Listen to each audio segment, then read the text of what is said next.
working for you.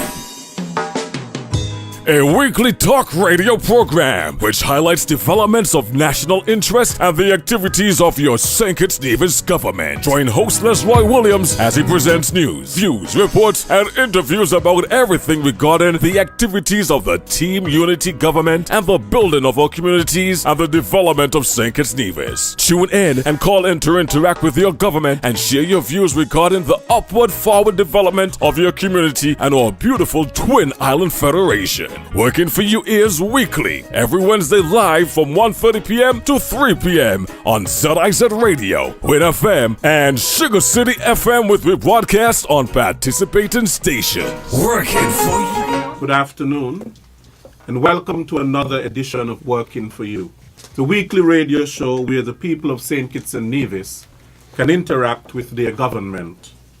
The Team Unity government is for and by the people. I am Roy Williams, your host. Today, we are honored to have on the show for the very first time the High Command of the Royal St. Christopher and Nevis Police Force. We have with us Acting Commissioner, Mr. Stafford Liburd, Assistant Commissioner of Police with responsibility for crime, Mr. Ian Quealy, Superintendent Cromwell Henry, Commander of District B, and Superintendent Mercelin Hughes, along with the Permanent Secretary in the Ministry of National Security, Mr. Osmond Petty. Welcome, gentlemen and lady, to the show. Thank you. Thank you. I know that you have been very busy serving the people of St. Kitts and Nevis, managing national security. Today, we are faced with a crime problem, especially gun-related crime and, sadly, gun-related deaths. People are concerned, and I know that you are concerned too. To get the ball rolling, I would invite Acting Commissioner of Police, Mr. Stafford Liburd, to sort of contextualize for us what is happening, what has been happening since January. Thank you very much, Leslie. Good afternoon to listeners and viewers of this program. I will focus a bit on the last 2 weeks. The last 2 weeks in this Federation of St. Kitts and Nevis was a challenging one for all of us. In view of the reported 5 homicides and shootings within a specific period, the Royal St. Christopher and Nevis Police Force has immediately taken action to arrest this activity. We have embarked on increasing the police presence throughout the island. Officers will be deployed to ensure a visible 24-hour presence on our roadways and in our communities on both islands. In order to arrest this criminal behavior, the police service has sought the assistance and received commitments from our law enforcement partners in the St. Kitts Nevis Defense Force, and that I mean the Land Forces and the Coast Guard section. Our partners at Her Majesty's Customs and Excise Department.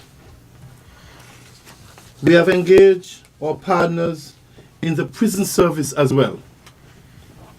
An operation in the prison has discovered cell phones and other contraband. An investigation into the matter is ongoing, and as a result of that engagement, we, the police, fully support the decision to close the prison to visitors for the next 21 days.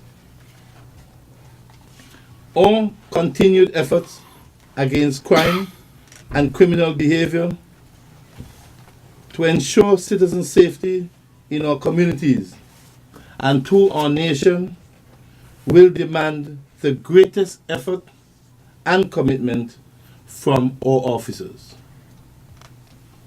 We will be steadfast in our charge However, our best effort will not be enough. To reduce crime and fear of crime in our communities on St. Kitts and Nevis will require the help of you, the community. It will require the assistance of the families, the church, the schools, the community organizations, and the community as a collective body. We have made some progress, but continued and greater progress can only be realized with your help. Partner with us for our communities and our nation. I want to echo the call for your assistance as we make efforts to ensure citizen safety in St. Kitts and Nevis. If you know any criminal activity or have any information regarding a specific crime, call the police, tell someone, ask a trustworthy friend, a pastor, someone in the medical community, wherever you think of, anyone to pass the information to the police, or call any police station or Crime Stoppers anonymous hotline 1-800-8477-TIPS. Together, we can rid our communities of this type of activity. Together, we can ensure citizen safety in St. Kitts and Nevis. Let us all do it together. Mr. Acting Commissioner, you mentioned a very strong word, a very serious word, that of collaboration, and you stressed that the fighting of crime must be a collaborative effort. And you also spoke about the visibility of the police, the high visibility of the police as one of the ways to get people to reduce crime.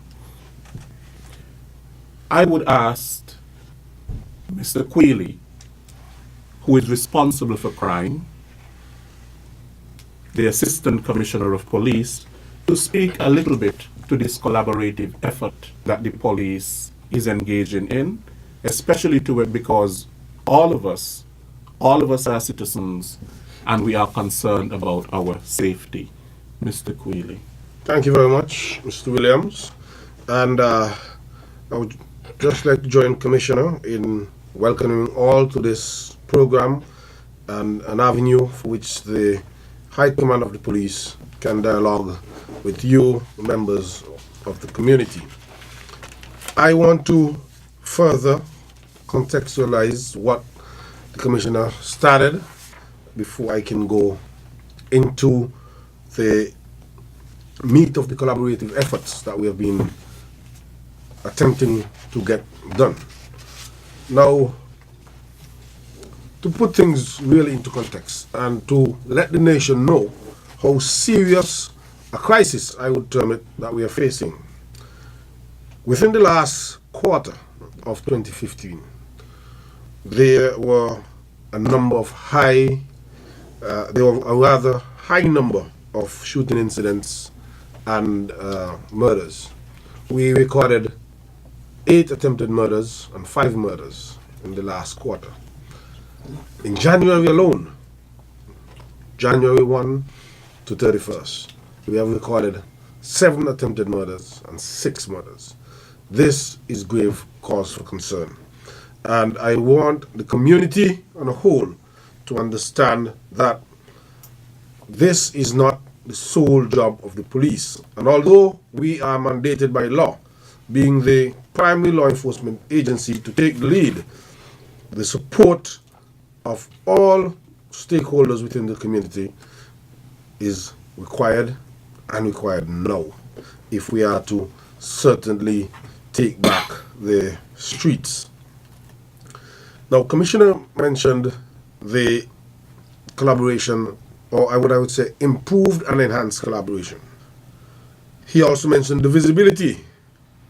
So to that end, you will find on a more sustained basis, there are a number of joint operations that are being conducted by members of the security forces.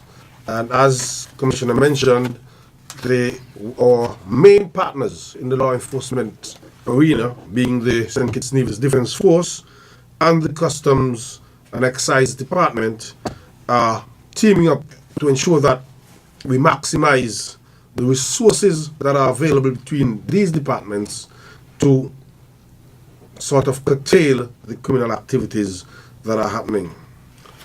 I want to be specific because in some instances, members of the public do have reservations.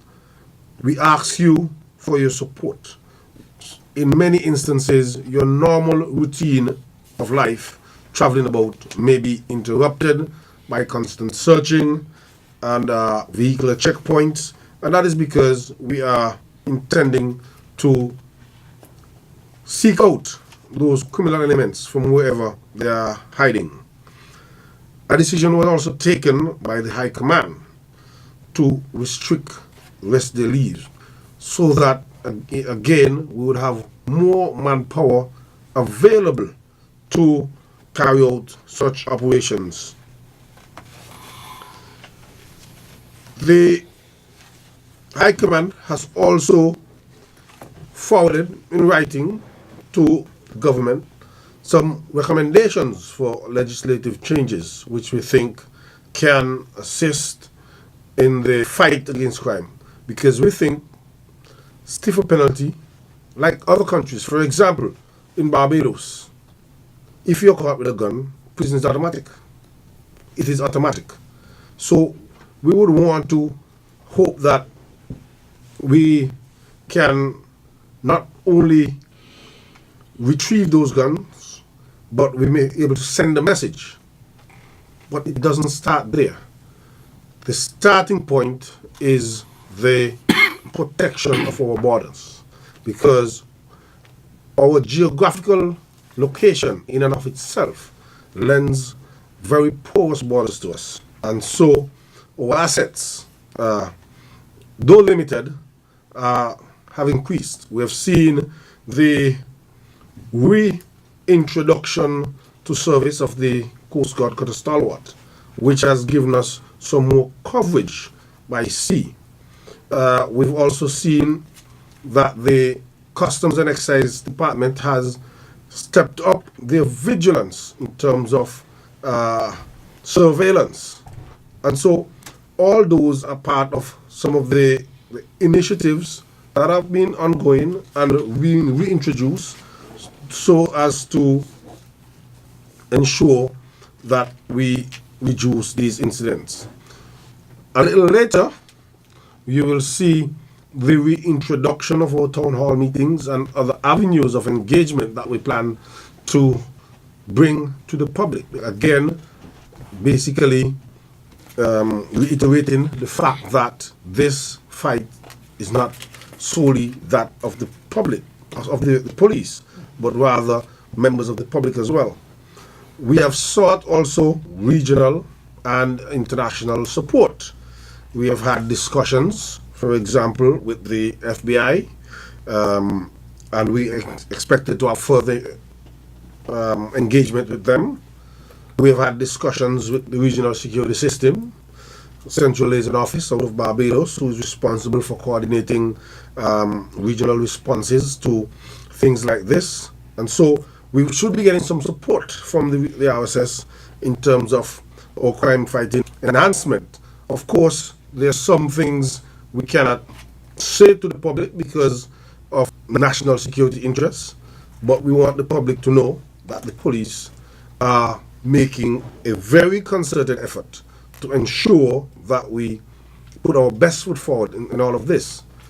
Now, going back a little to what the Commissioner alluded to in terms of the high visibility and the restriction of rest day, the High Command has had several strategic meetings, meeting with the ranks at various levels, meeting with gazetted officers, meeting with the managers, the supervisors, and as recent as yesterday, had a very lengthy meeting with the constables, because we believe in sharing of ideas, and some of the constables do have ideas that we think can be brought on board and are worthy to be considered as part of the plan. So you would recognize that we are trying to approach this very wholesome from all angles, and we are looking forward, and we are saying with confidence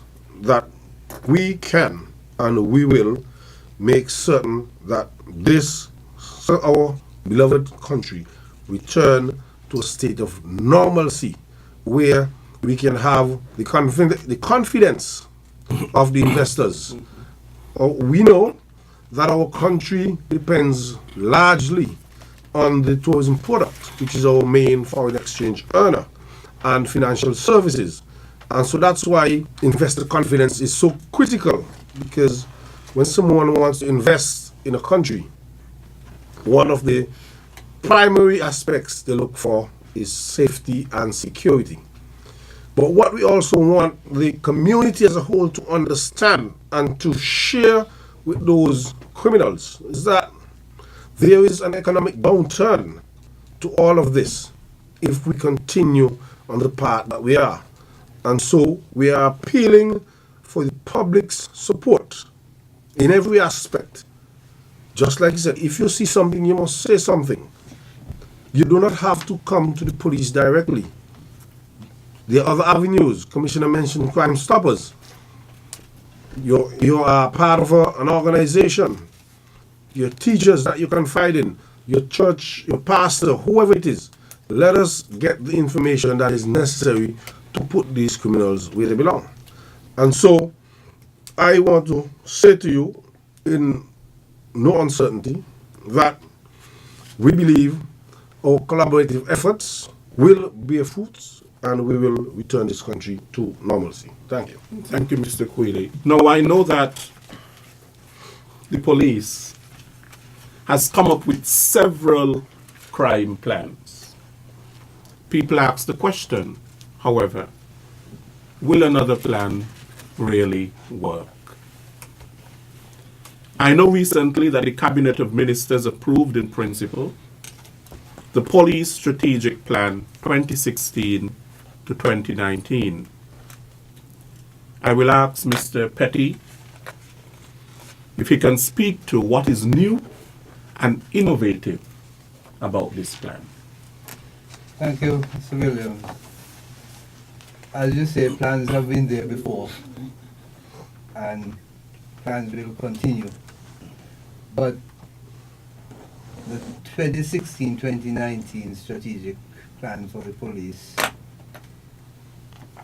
introduces for the first time a clear outline of the various levels of responsibility for the police force.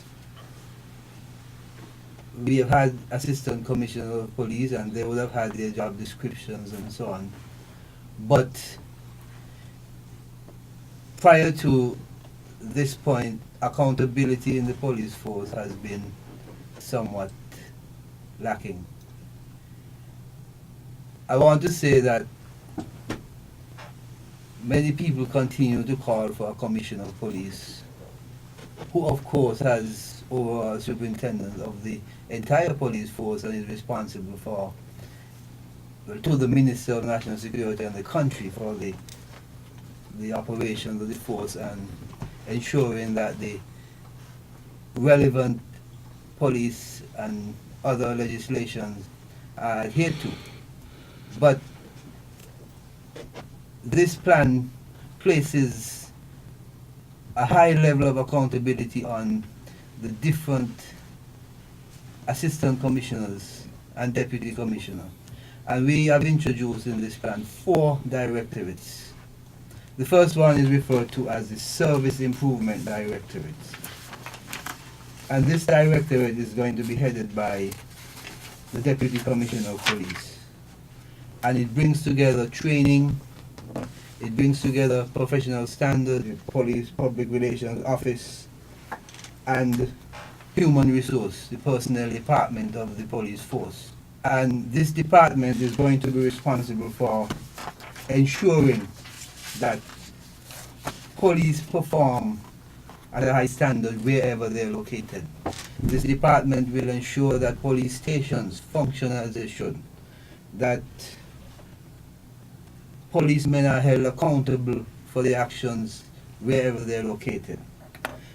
This department, the Service Improvement Directorate, will work with the legal department to introduce PACE legislation. PACE means police and criminal evidence, which is going to be based on a 1984 United Kingdom piece of legislation which speaks to the powers of police, and it will provide codes of conduct, codes of practice for stop and search, arrest, detention, investigation, identification, and interviewing detainees.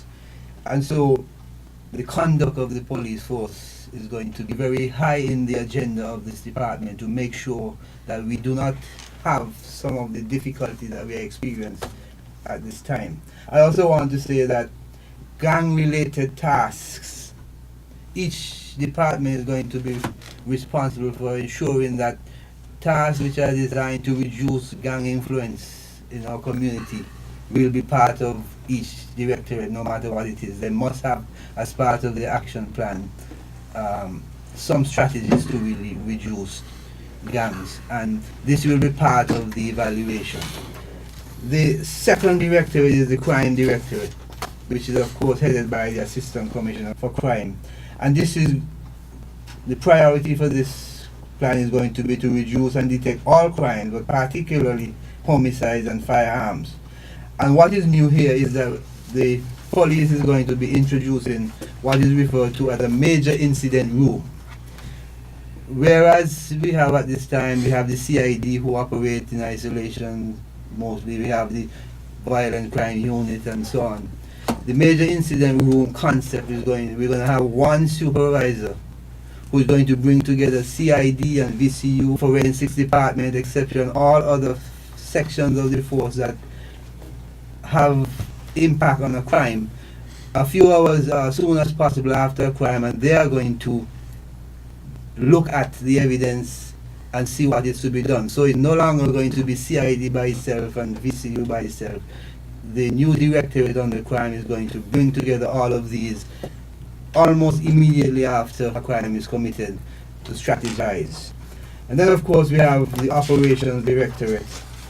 And the main priority of course is going to be, this year will be enhancing community policing and road safety, keeping people safe and targeting traveling criminals. Those are going to be the main priority. And each part of the Operations Directorate will create a community policing plan. All of the divisions in the police are going to be under the Operations Directorate. And so each of them will have their own community policing plan, which will include reducing gang activity in their respective divisions.